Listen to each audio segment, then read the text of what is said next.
বন্ধুরা চলে এসেছি আজকে সকালে কি রান্না করব, দুপুরে মেনু কি হবে, মানে স্পেশাল মেনুটা কি হবে সেটার জন্য প্রথমে এই দেখাই করব হচ্ছে চিকেন। এবার সেটা কী দিয়ে করবো, চিকেন কিন্তু আমি আজকে কোনো ম্যারিনেট করিনি আর করবও না। আজকে যাবে এগুলো হচ্ছে সব মিক্সিতে যাবে। টমেটো কুচোনো, পেঁয়াজ আছে ডুমো করে কাটা, মিক্সিতে যাবে তো তো এরকমই ঠিক আছে। লঙ্কা, রসুন, কাজু বাদাম, আদা, এই কটা যাবে হচ্ছে মিক্সিতে।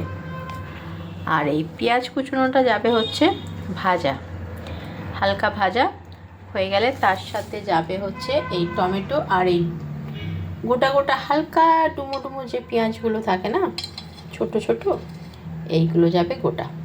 এটা কিছুটা কষানো হয়ে গেলে তারপরে যাবে এই মাংসের সাথে। আর এই আলুটা ভেজে নেব,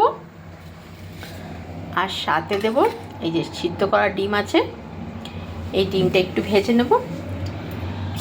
ভেজে নিয়ে যখন মাংসটা হয়ে যাবে অর্ধেকেরও বেশি, তখন ডিমটা, ভাজা ডিমটা আর ওই যে ডুমো করে রেখা আছে আলু, ওটা কেটে একসাথে এই ডিম আর এই আলুটা দিয়ে দেবো। আসছি পরের ভিডিওতে, টাটা।